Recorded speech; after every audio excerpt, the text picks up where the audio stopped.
Assalamualaikum warahmatullahi wabarakatuh. Tanam bunga di batu karang, diairin sama mama. Pasang telinga biar terang, dengerin ada ceramah. Ayo kita dengerin. Bismillahirrahmanirrahim. Assalamualaikum warahmatullahi wabarakatuh. Innal hamdalillah nahmaduhu wa nasta'inuhu wa nastaghfiruh wa na'udzu billahi min shururi anfusina wa min sayyiati a'malina may yahdihillahu fala mudhillalah wa may yudhlilhu fala hadiyalah. Asyhadu an la ilaha illallah wahdahu la syarikalah wa asyhadu anna Muhammadan abduhu wa rasuluh.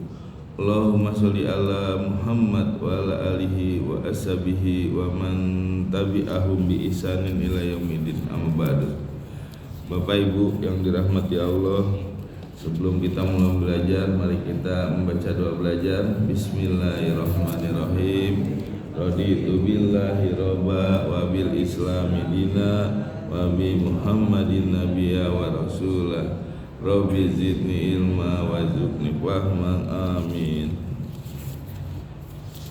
Baik Bapak Ibu ya, kita hari ini kembali tadabbur surat Al-Baqarah. Kemarin terakhir sampai ayat 259 ya. Sekarang 260 ya. Nah di layar udah ada tuh 260 sampai 263 ya. Pak Parmin udah jauh masalahnya sampai 266 ya. Boleh Ustaz Adri dibaca halaman 44.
Ya, baik Bapak Ibu ya.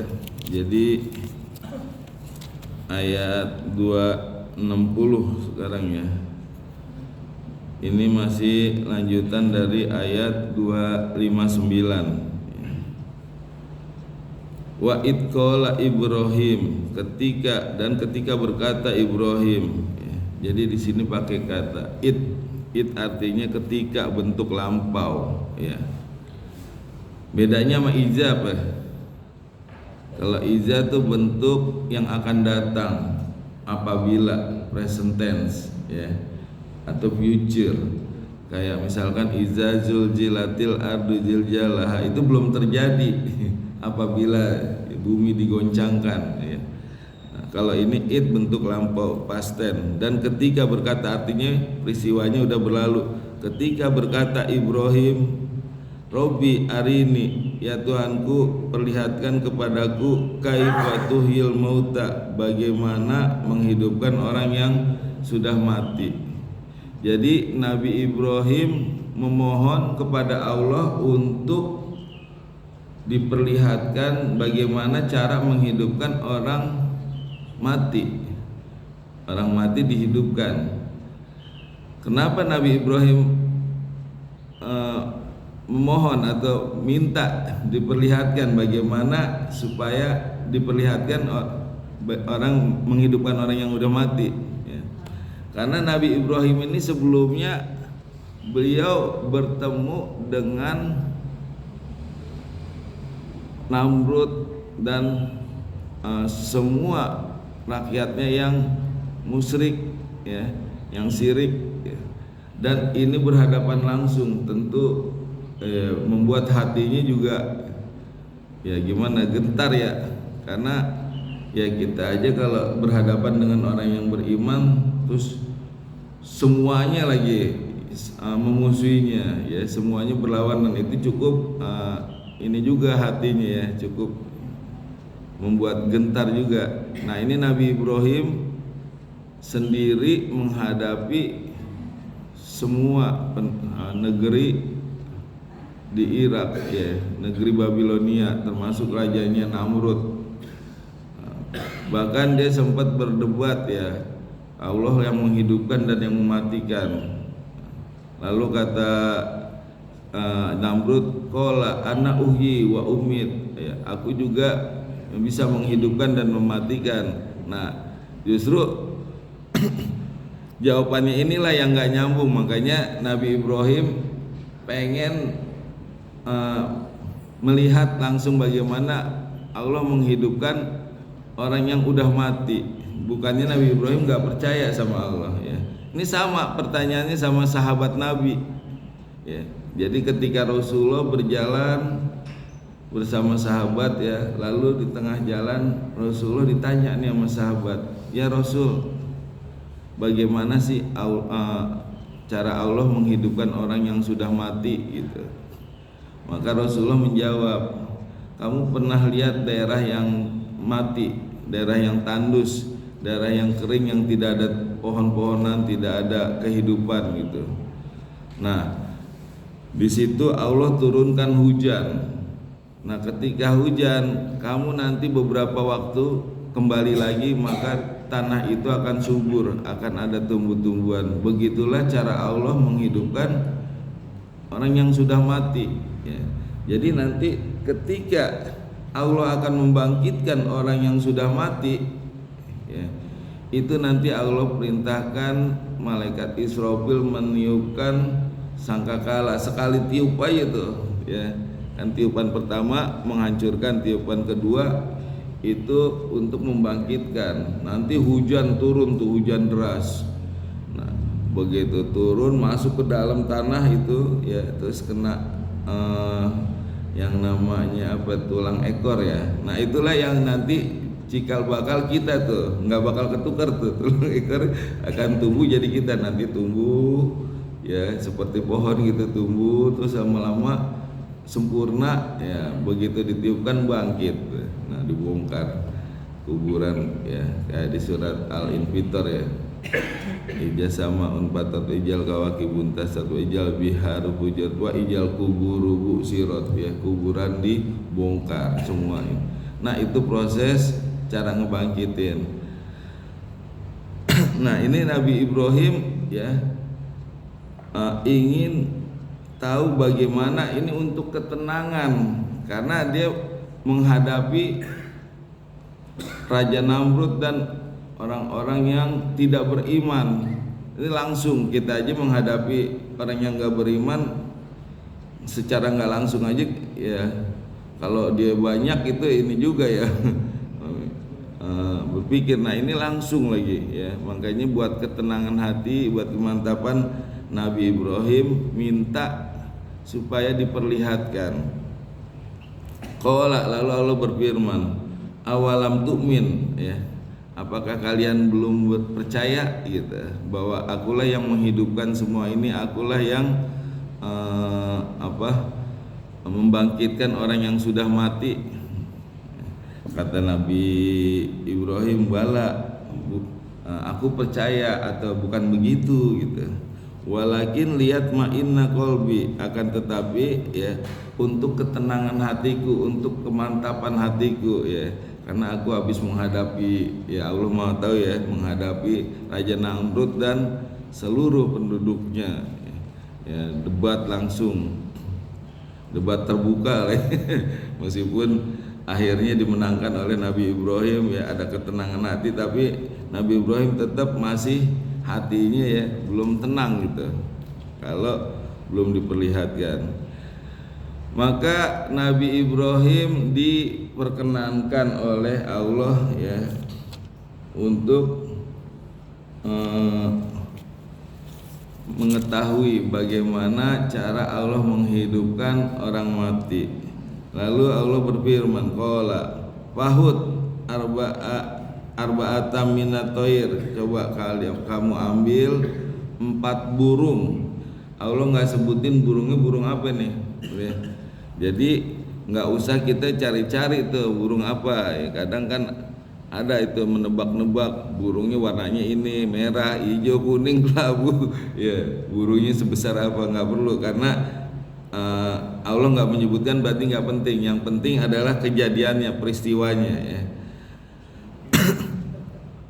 Suruh ambil 4 ekor burung, fasurhun, lalu sembelihlah ilaika olehmu. Jadi setelah diambil suruh disembelih oleh musuh, maja'al ala kulli jabalin, kemudian letakkan di atas bukit minhun dari mereka juz'a, masing-masing bagian. Ya, jadi menurut Ibnu Abbas bahwa Nabi Ibrahim ya itu memisahkan kepala dan badannya, disembelih dengan tangannya ya. Terus masing-masing itu antara kepala dan badan dipisah-pisah, suruh taruh di bukit ya. Itu Ibnu Abbas mengatakan ada 7 bukit ya. Itu terpisah, dicampur-campur, terus ditaruh masing-masing tuh. Kepala di sini, badan di sana, yang satu di sini, di sana. Semua dipisah-pisah ya. Sumadauhun ya, kemudian panggillah ya mereka yatinaka sa'yan, maka mereka akan datang kepadamu dengan segera ya. Nah, ini suatu kejadian yang mustahil tapi bisa terjadi ya.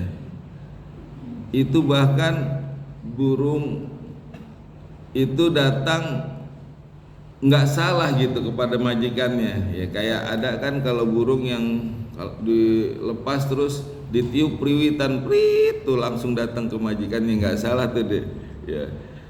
Nah, ini juga udah disebar, dipisah, terus dia menyatu, dan Nabi Ibrahim menyaksikan langsung ya kejadian burung itu menyatu terus datang kepadanya ya. Nah, kejadian ini ya itu di luar sunatullah ya. Kalau sunatullah kan kebiasaan yang terjadi, kayak api panas ya. Tapi ketika Allah berkehendak api itu dingin ya, ketika Nabi Ibrahim dibakar, itu bisa terjadi di luar sunatullah. Begitu juga burung yang namanya udah dipotong pasti mati dan nggak akan bisa hidup lagi. Tapi di luar sunatullah, kalau Allah berkehendak, itu bisa menyatu dan bisa hidup lagi ya. Nah, ini juga ya bisa terjadi kepada kita, cuman mungkin levelnya berbeda ya. Yang tadinya nggak mungkin, yang tadinya mustahil ya, lalu ketika kita berdoa dan mohon kepada Allah ya, itu bisa terjadi sesuatu yang mustahil ya. Itu mungkin kita sering nggak menyadari ya. Kayak misalkan ini di tol macet ya, padahal kita butuh waktu 5 menit untuk sampai ke tujuan, sedangkan ini macet total ya. Ini secara sunatullah nggak mungkin ini bisa mencapai dalam keadaan macet gini. Lalu kita minta kepada Allah berlindung ya, sebagai apa, kepada Allah sebagai wali, sebagai pelindung, agar diberi kemudahan, diberi kelancaran ya. Lalu tiba-tiba ada tuh patroli lewat kiri, pejabat lewat, tiba-tiba kita ikut tuh sebelah kiri ya kan, toto nyampe, harusnya 1 jam 5 menit nyampe ya. Nah pengalaman ya. Jadi sunatullah itu bisa juga ya, kita yang tadinya mustahil, nggak mungkin secara sunatullah itu bisa terjadi, bisa mungkin ya di luar sunatullah kalau kita mohon kepada Allah sebagai wali, jadikan Allah sebagai pelindung ya. Jadi bisa terjadi seperti itu. Kadang ada orang yang udah putus harapan, aduh ini kayaknya udah nggak mungkin bisa ini lagi, udah terpuruk, udah susah hidupnya ya, bahkan berpikir aja susah udah. Lalu dia berdoa, berusaha, lalu dia ikhtiar, lalu Allah beri petunjuk, Allah beri kemudahan. Nah, maka disitulah akhirnya yang tadinya nggak mungkin menjadi mungkin ya. Makanya ayat ini sebenarnya menjadi motivasi ya, menjadi motivasi buat kita bahwa sesuatu yang mustahil itu bisa jadi mungkin kalau kita minta perlindungan kepada Allah, dan syaratnya kita mohon kepada Allah ya sebagai wali ya. Jiwa raga kita sepenuhnya kita jadikan Allah sebagai wali atau pelindung. Ada orang yang ucapannya manjur ya, ngucap ini terkabul, ngucap ini terkabul ya. Ada itu kayak Ustadz siapa itu yang dia sebagai motivator, dia kalau ngomong itu sering terkabul gitu. Waduh enak nih kalau punya tanah di sini gitu. Nggak tahu 3 bulan kemudian orang yang punya tanah nawarin ya, itu ucapan manjur ya, itu karena beliau dekat sama Allah ya, dan menjadikan Allah sebagai wali. Kita pun bisa seperti itu, menjadikan ucapan kita manjur ya. Dengan cara apa? Jiwa raga kita jadikan sepenuhnya 100%, jadikan Allah sebagai wali atau pelindung. Kalau misalkan ucapannya belum manjur ya, doa udah bertahun-tahun belum dikabul ya, berarti diubah. Kita berarti belum 100% jiwa raga kita jadikan Allah sebagai wali atau pelindung. Jadi jadikanlah Allah sebagai wali atau pelindung hanya kepada Allah ya, sepenuhnya ya, dan yakin insya Allah ya, kayak para nabi itu, kayak Nabi Musa ya, ketika pengikutnya udah takut, ya Musa ini udah deket nih Fir'aun dan pasukannya ya, tenang, Allah bersama kita tenang deh ya, meskipun itu udah kelihatan tuh pasukan. Lalu dia mohon kepada Allah. Jadi Nabi Musa hanya menjadikan Allah sebagai pelindung, tidak yang lain gitu. Lalu Allah perintahkan pukul laut ya, idrib ya, suruh pukul laut, lalu terbelah ya. Nah begitu juga ketika kita dalam keadaan susah, dalam keadaan terpuruk, dalam keadaan sempit ya, maka mintalah kepada Allah sebagai pelindung. Nah itu yang tadinya mustahil itu bisa terjadi, bisa mungkin ya. Seperti Nabi Ibrahim ini ya, beliau hanya berlindung kepada Allah ya, jadikan Allah sebagai wali. Makanya ini sesuatu yang tidak mungkin, ini memperlihatkan burung yang udah mati dipotong-potong terus menjadi hidup kembali ya, tapi karena Allah berkehendak apapun itu akan bisa terjadi. Jadi ini juga sebagai ayat motivasi ya, sesuatu yang tidak mungkin bisa saja terjadi kalau Allah mau menghendaki. Nah, makanya berdoalah, berikhtiarlah ya, berusaha secara maksimal. Insya Allah Allah akan mudahkan urusannya. Nah, jadi motivasi ini. Ya. Nah, jadi ketika dipanggil itu burung langsung datang sa'yan dengan segera, bahkan dengan berlari ya.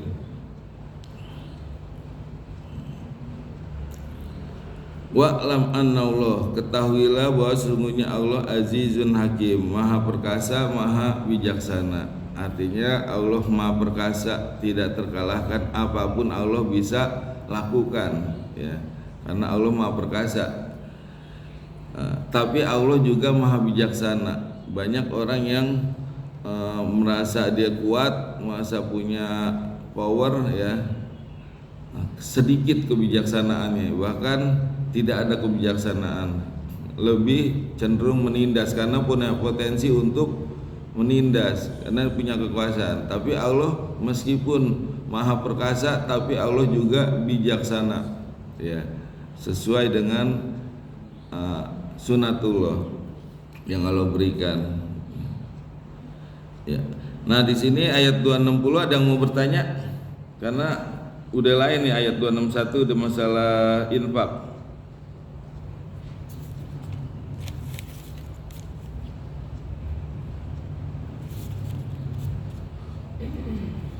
Nggak ada, lanjut ya. Kita lanjut ke ayat 261 ya. Sebenarnya masih ada hubungan juga ya. Jadi di sini juga Allah menghidupkan tumbuhan ya, dari satu biji menjadi banyak ya, itu kan masih ada kaitannya dengan ayat 260. Masalul ladzina yunfikuna ya, perumpamaan orang-orang yang menginfakkan. Jadi di sini Allah menggunakan kalimat metafora, kalimat perumpamaan, kalimat permisalan. Kalau kita membuat permisalan atau perumpamaan harus jelas ya, yang kita sampaikan kepada yang kita ajak bicara, sehingga dia pahami apa yang kita sampaikan permisalan itu ya. Di sini Allah menggunakan perumpamaan alladzina yunfikun, orang-orang yang menginfakkan amwalahum, harta mereka. Nah di sini alladzina yaitu orang-orang yang dimaksud orang-orang yang di sini adalah orang-orang muslim, orang-orang mukmin. Nah, kenapa perumpamaan orang-orang muslim?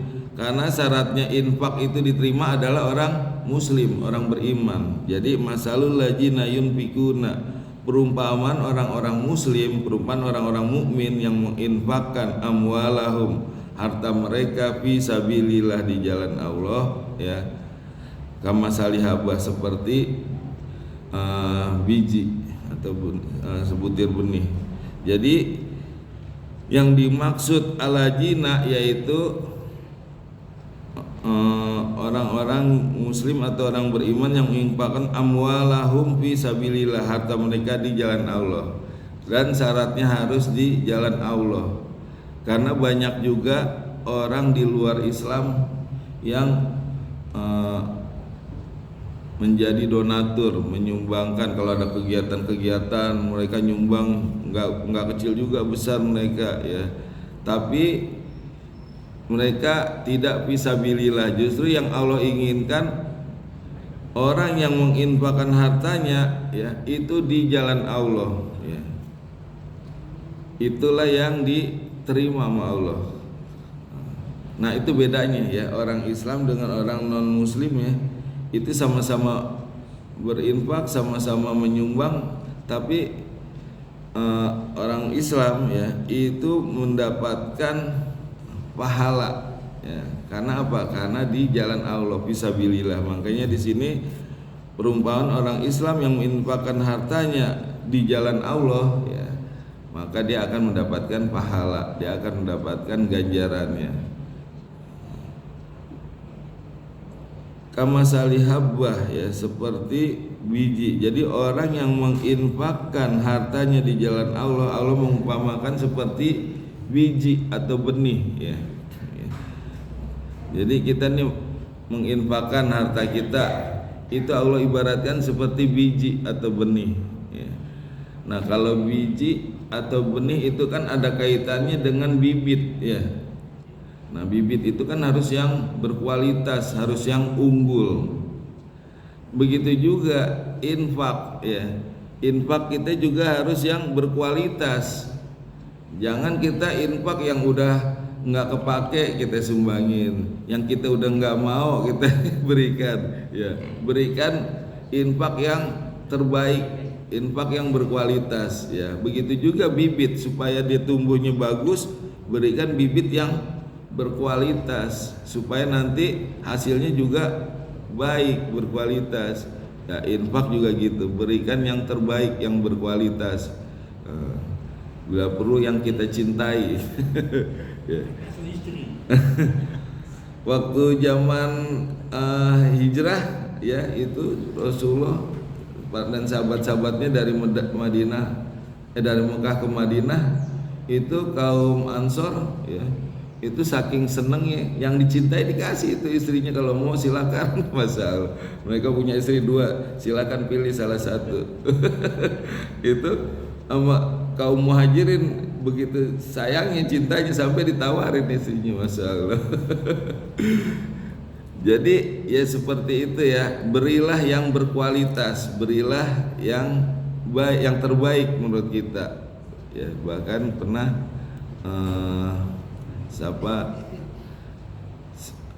Siti Aisyah istrinya Rasulullah, ketika ada orang yang minta mengemis ya, meskipun hanya ada uang koin ya, itu dikasih pewangi dulu.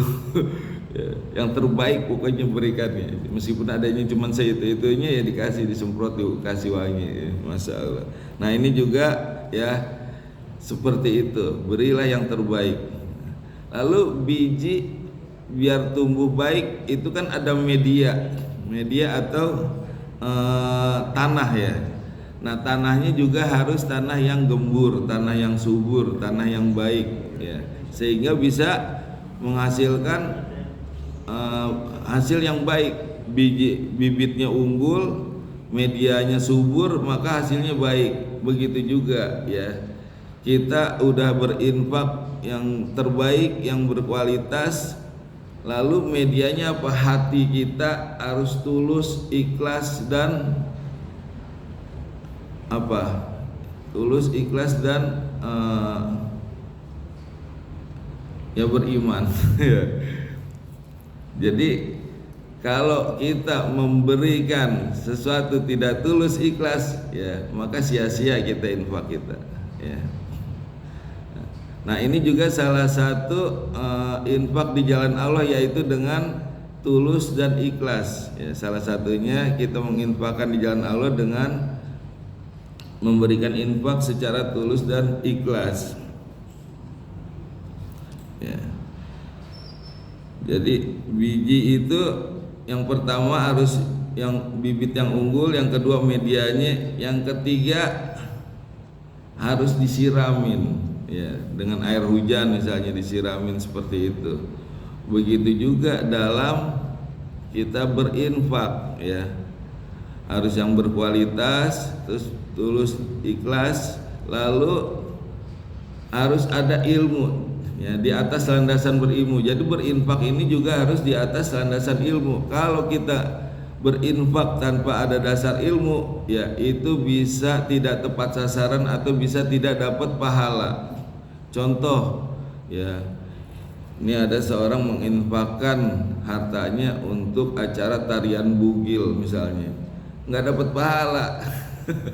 Karena itu nggak bermanfaat, unfaedah itu. Ya, nah, jadi harus ada ilmu, di atas landasan ilmu, supaya apa? Supaya tepat sasaran dan ada pahalanya. Ya. Nah, lalu harus dirawat juga, supaya apa? Supaya hasilnya baik. Ya, disemai, dirawat. Nah begitu juga ya, infak yang kita berikan ya harus disemai, sehingga apa? Sehingga ambatat akan menumbuhkan sab'a sanabila fi kulli sumbulatin mi'atun habbah ya. Jadi satu butir biji yang baik ya, sebagai bibit unggul, tempatnya bagus, lalu disiramin dan disemai, dirawat secara baik, maka akan tumbuh, setiap butirnya akan menghasilkan 7 tangkai. Lalu masing-masing tangkai akan menghasilkan 100 butir ya. Begitu juga infak yang kita berikan ya, itu ketika kita berikan yang terbaik dengan tulus ikhlas ya, dan ada dasar ilmunya, maka kita akan mendapatkan yang terbaik ya. Nah di sini ulama ya, ini ikhtilaf ya, ikhtilaf, ada yang mengatakan bahwa yang dimaksud 700 kali lipat adalah ganjaran pahalanya ya. Jadi Allah beri ganjaran pahala sampai 700 kali lipat. Itu secara ukhrawi. Kalau secara duniawinya ya banyak. Bisa jadi Allah beri kesehatan kepada kita ya, ketika kita sakit, sedekah, Allah beri kesehatan. Itu kalau di Mekah ya, orang sakit dia nggak ke dokter dulu, tapi dia sedekah, dia bertawasul ya, minta supaya dikabulkan doanya ya. Jadi dia bersedekah, terus tolong doain ya biar sembuh gitu. Ya. Jadi seperti itu ya. Nah begitu juga di sini ya. Fikuli sumbulatin mi'atin habah, sampai 700 tangkai ya. Jadi bisa juga diberi kesehatan, bisa juga diberi keharmonisan dalam berumah tangga, menjadi orang yang soleh dan solehah ya. Nah itu duniawi ya. Jadi tidak hanya materi, bisa juga berupa kebahagiaan, keharmonisan, bisa juga kesehatan ya. Itu yang dimaksud 700 kali lipat ya. Cuman seringnya ya ustadz ya di masjid, terutama kalau masjid lagi butuhin dana ya, itu yang diekspos duniawinya ya.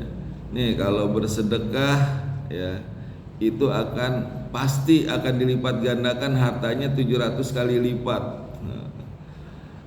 Ya harusnya kita jangan menjadikan niat kita duniawi ya. Maka ketika kita niatkan duniawi, ukhrawi kita nggak dapat ya. Bisa jadi duniawinya dibalas oleh Allah. Tapi kalau misalkan diniatkan duniawi lalu nggak dapat, itu jadi kecewa, jadi sedih ya. Nah, makanya ketika kita menginfakkan harta ya, janganlah jadikan duniawi sebagai niatan kita ya, agar mendapatkan balasan ganjaran, karena Allah udah menjamin ya 700 kali lipat ya. Nah kalau itu nggak terjadi, dia akan kecewa ya. Dia udah ngarepin ya, sedekah 1 juta, ntar Allah balas 700 kali lipat. Dia tunggu 3 bulan belum ini, akhirnya kecewa deh. Jadi niatkan karena ukhrawi ya. Ketika kita bersedekah, misalnya mau ngebangun rumah di surga, infak ke masjid, atau mau dekat Rasulullah ya udah kita kasih santunan anak yatim, misal seperti itu. Kalaupun misalnya ketika kita niatkan ukhrawi terus kita dapat duniawinya, itu sebagai hikmah ya. Jadi ketika kita ketika kita niatkan ukhrawi, itu udah pasti kita dapat ya. Dan kalaupun akhirnya dapat duniawi, itu hikmahnya, bonusnya ya. Jadi kalau kita niatkan ukhrawi, maka duniawi akan dapat. Tapi kalau kita niatkan duniawi, ukhrawi belum tentu dapat ya. Misalkan ya, kita pasang target 100 ya. Nah, ketika mencapai angka 70 itu udah tercapai ya. Angka 70 tercapai itu. Ya, target 100. Tapi kalau kita target 70, 100 enggak akan tercapai angka 100. Benar enggak? Karena di bawah 70, di bawah 100 ya. Begitu juga ketika kita targetin dunia, ukhrawi enggak akan tercapai akhirat. Tapi kalau kita targetnya akhirat ya, itu dunia juga ke bawah ya. Itu bonus. Makanya ketika kita infak, kita niatkan karena akhirat, ukhrawi. maka duniawi juga nanti akan dapat ya. Banyak orang-orang yang bersedekah niatnya karena duniawi ya. Begitu gagal kecewa, nyumbang ke masjid karpet misalnya, sampai tahu dapat suara misalnya ini buat pilkada nih begitu nggak kepilih kecewa deh, minta ditarik lagi deh ya. Nah karena niatnya duniawi, tapi kalau misalkan niatnya ukhrawi yang pasti pahala dapat ya. Kalau misalkan dunia juga dapat ya alhamdulillah, itu sebagai hikmahnya atau bonusnya ya, dan dia nggak akan kecewa mau dapat mau enggak duniawi, yang pasti ukhrawi dapat ya.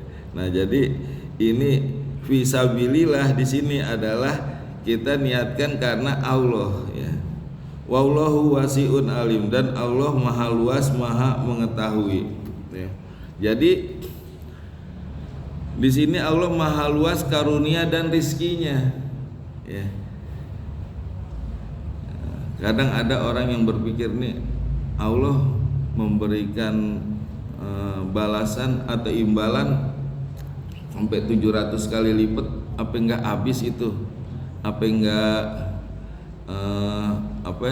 berkurang itu. Bahkan Allah memberi sampai tak terbatas ya. Nanti saya jelasin ya. Ini ayat 261 ya, ini duluan ketimbang ayat 260. Jadi ketika Allah menurunkan surat Al-Baqarah ayat 261 kepada Rasulullah bertanya kepada Allah, ya Allah, apakah masih ada lagi tambahan gitu. Lalu Allah turunkan surat Al-Baqarah ayat 245 ya. Nah ini boleh dilihat nih ayat 245 nih.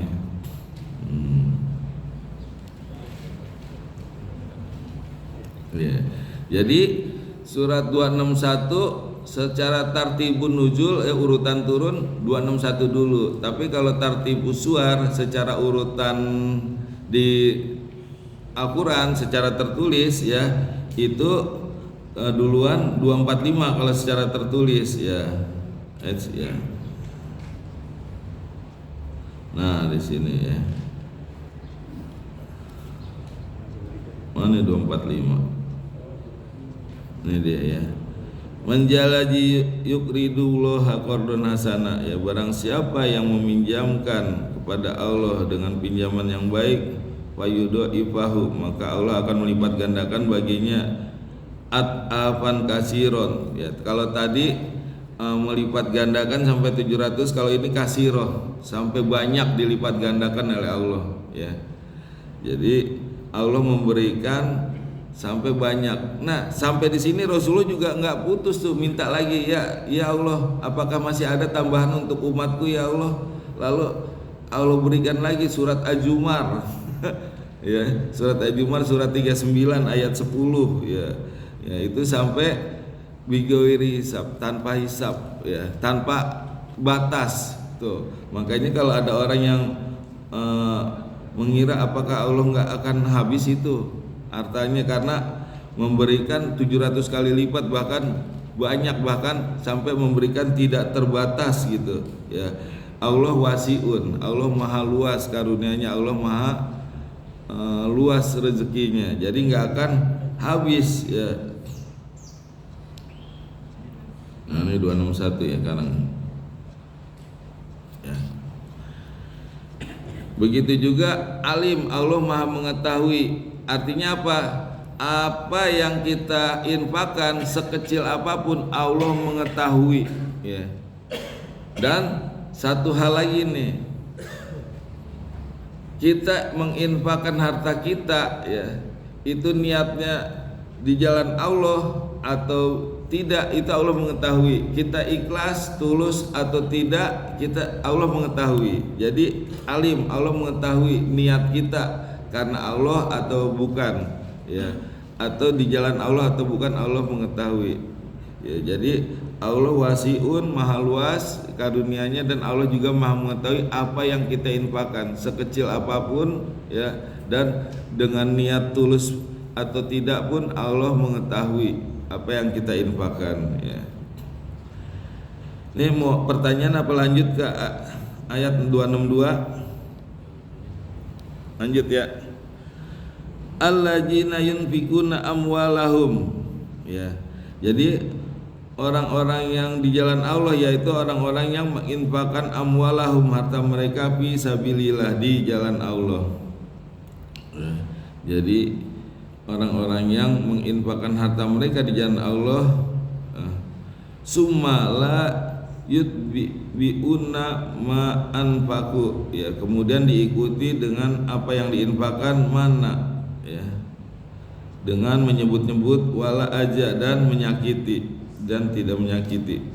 Maka orang yang menginfakkan harta di jalan Allah ya, bukan hanya tulus ikhlas, tapi juga ketika menginfakkan hartanya tidak boleh menyebut-nyebut ya. Jadi begitu udah kita berikan, udah nggak usah disebut-sebut ya.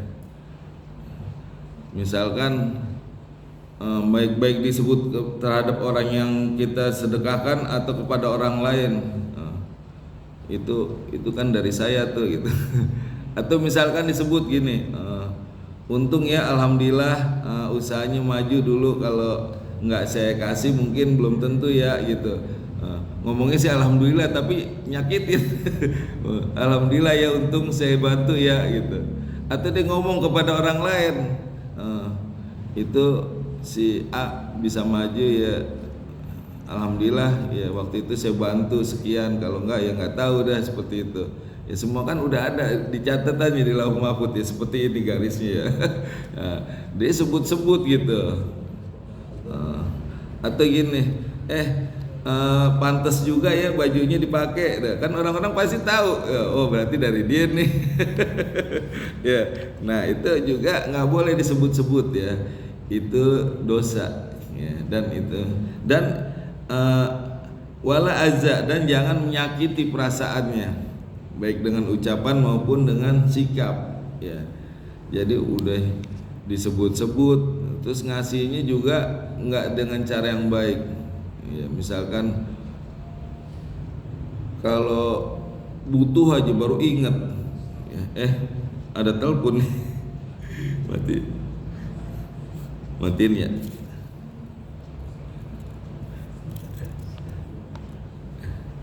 Maaf ada gangguan. Ya. Jadi dengan ucapan atau sikap nggak boleh kita menyakiti. Giliran butuh kesini, giliran ini nggak pernah kesini, nggak butuh gitu ya. Terus ngasihnya secara nggak baik lagi, dilempar atau sikap sinis gitu. Nah itu juga nggak boleh ya. Jadi harus dengan cara yang baik. Kalau seandainya kita menginfakkan harta dengan tidak menyebut-nyebut atau tidak menyakiti perasaan orang lain, nah saya persingkat ya, lahum ajruhum, bagi mereka imbalan mereka inda rabbihim, di sisi mereka ya. Saya menyebut imbalan, kalau balasan kesannya negatif, oh balas dendam nih. Ya. Jadi lahum ajruhum, bagi mereka imbalan mereka atau pahala mereka inda rabbihim, di sisi Tuhan mereka ya. Jadi kalau udah dekat dengan Allah di sisi Tuhan mereka, itu apapun Allah akan mudahkan, Allah akan kabulkan ya.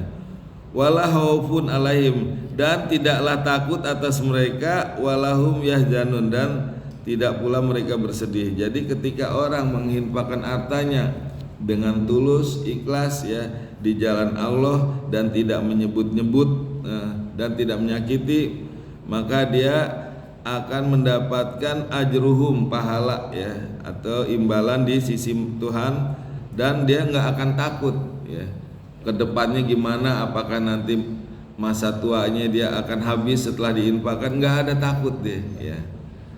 Ya seperti Abdurrahman bin Auf, nggak ada takutnya itu ya, ketika hartanya dihabisin biar jadi orang miskin gitu.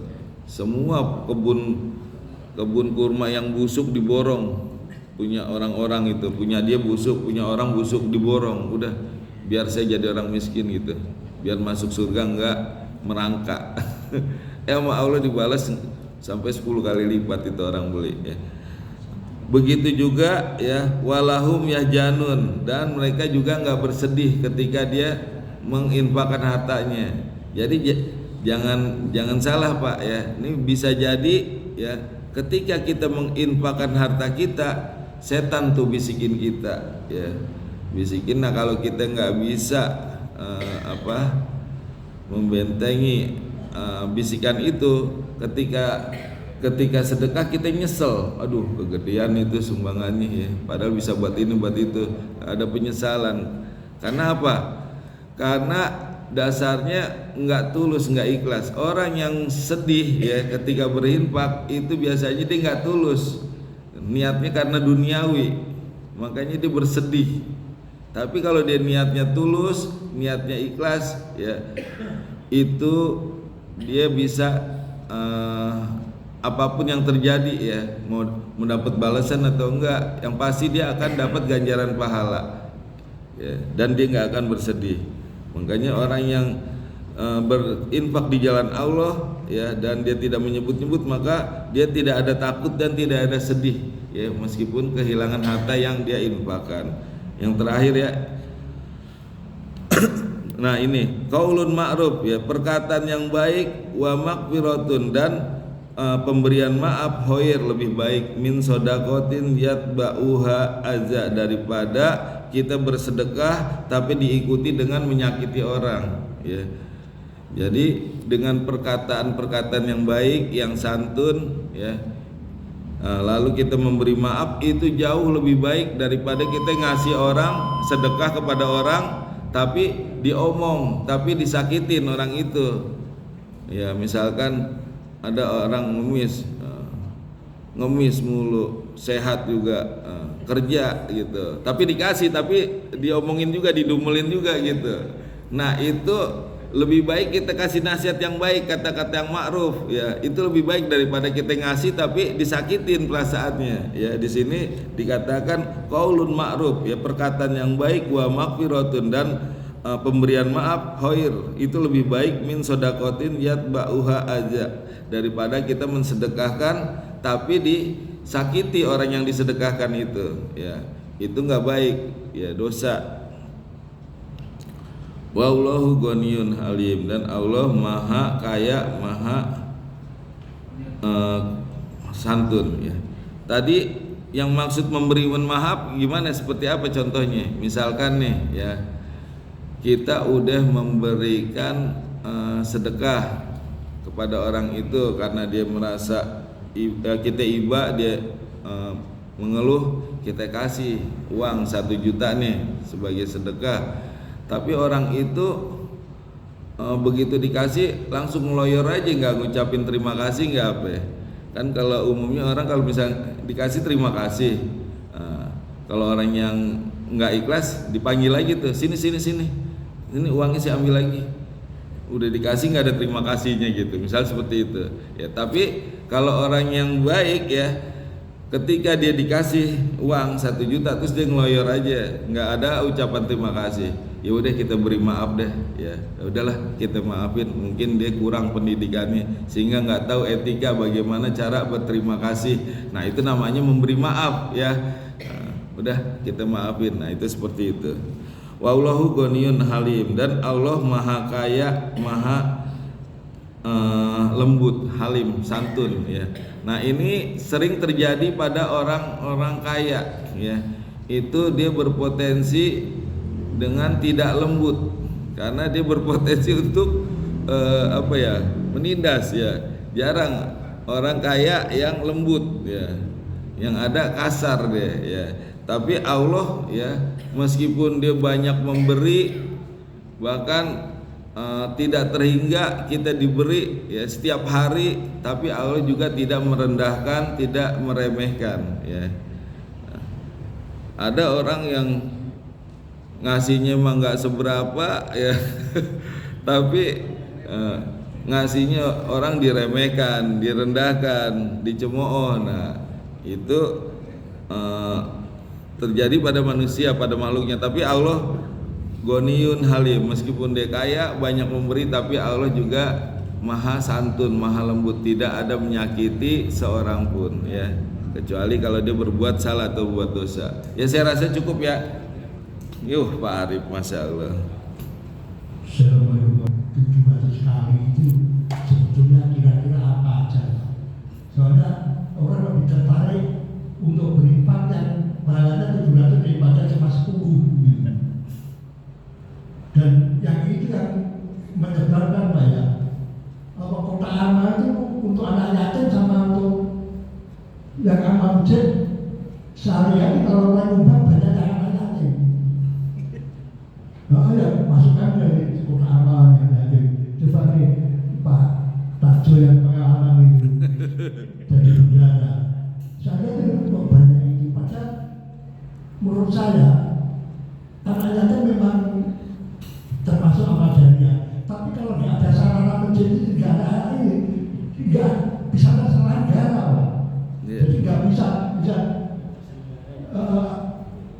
nyumbang anak yatim, kalau anak yatimnya kasih pendidikannya di lapangan kan nggak enak, ini udah di masjid. Jadi tolong jelaskan ini. Terima kasih. Wassalamualaikum warahmatullahi wabarakatuh. Ya baik, jadi yang dimaksud infak 7 kali lipat yaitu menginfakkan dengan tulus dan ikhlas di jalan Allah ya. Itu pasti diberi ganjaran pahala sama Allah ya. Nah, itu 700 kali lipat itu hanya perumpamaan. Jadi orang Arab tuh kalau nyebut banyak itu dengan angka 7 ya. Jadi 7, langit 7 terus panasnya api neraka 70 kali lipat. Jadi angka 7 banyak gitu. Sebenarnya bisa tak terhingga ya jumlahnya. Ya. Jadi ketika kita mensedekahkan harta kita dengan tulus dan ikhlas, baik itu untuk masjid, untuk anak yatim atau untuk berbagi Jumat berkah, itu akan dilipat gandakan ya. Bukan hanya 700 kali lipat, tapi minimal 10 kali lipat ada ya. Tapi bisa lebih dari itu gitu. Itu kata 7 tuh untuk perumpamaan banyak gitu ya. Jadi bisa seperti itu. Oke, Pak.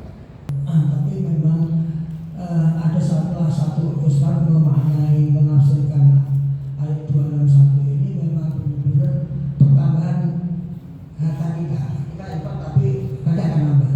Itu Ustaz Mansur itu selalu mengatakan, kamu kalau bikin mobil infaklah motor. Kalau motor harganya berapa, kan berapa, itu yang pertama. Itu apakah dan ini memang dipakai juga ayat ini tidak hanya orang Muslim, Pak. Yeah. Saya pernah punya teman Chinese, dia itu sering berpikir karena dia menganggap dengan dia ngasih orang yang agak bantuan itu dagangan dia semakin maju. Artinya yang pertama. Yang kedua kan tadi yang kalau bisa ukhrawi. Tapi ada satu hadis mengatakan begini, kalau kamu sakit bersedekahlah, bukan diobati. Tapi kalau kamu sakit ya kamu sedekah aja. Artinya kalau ternyata memang niatnya kalau kita sakit kita bersedekah terus jadi sembuh, memang niatnya itu sembuh, apakah masih dapat pahala di akhirat? Karena niatnya memang kita bersedekah dalam rangka untuk yang sakit itu sembuh. Terima kasih. Ya, baik. Jadi yang pertama tadi apa tadi niatnya? Yang jadi memang supaya berlipat ya ingat. Jadi setiap orang yang menolong makhluknya Allah, maka Allah akan tolong siapapun dia. Ingat gak pelacur yang menolong seekor anjing yang kehausan ya, siapapun dia ya, itu kan makhluknya Allah. Padahal itu anjing kan binatang najis, tapi itu menjadi jalan dia akhirnya masuk surga ya. Tapi bedanya kalau misalkan berinfak orang muslim dengan non muslim ya, orang muslim dapat balasan di dunia bisa jadi, orang non muslim juga ya, tapi ganjaran pahala di akhirat itu dia tidak dapat. Itu yang bedakan ya. Ya, jadi setiap orang yang berinfak atau bersedekah itu akan diberi balasan, imbalan ya oleh Allah. Nah, dan imbalan itu bisa jadi 700 kali atau lebih ya.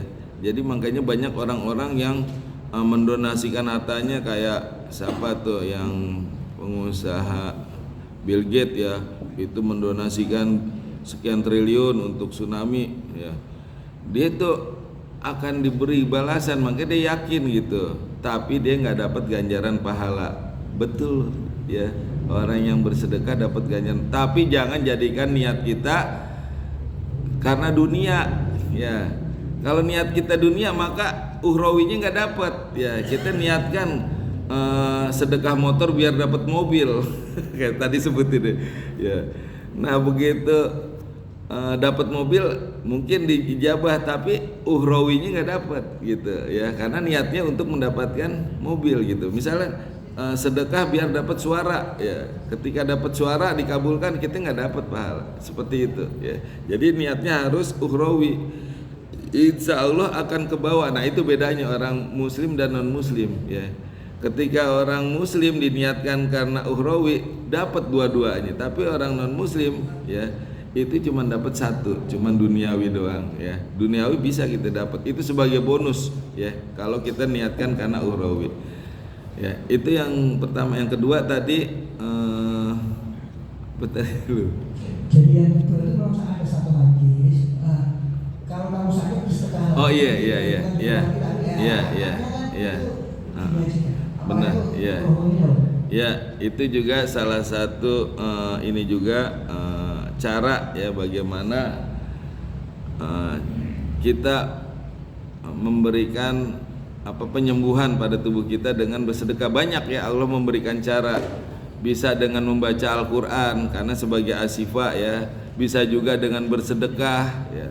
Nah bersedekah ini sebenarnya banyak manfaatnya ya, bahkan ada itu berapa butir 20 rahasia untuk bersedekah. Misalkan kalau kita mau anak kita diterima bersedekah, kita mau sehat bersedekah, anak sakit bersedekah gitu ya. Ya kalau masalah sakit nih ada satu cerita nih ya. Jadi nggak apa-apa cerita nih. Apa udah waktunya habis? Hah? Habis ya? Ya. Jadi nggak usah diceritain. Ya jadi bersedekah itu ya bisa untuk kesehatan juga seperti itu ya. Maksud saya apakah masih dapat pahala? Kan itu kan Oh ganjaran pahala ya.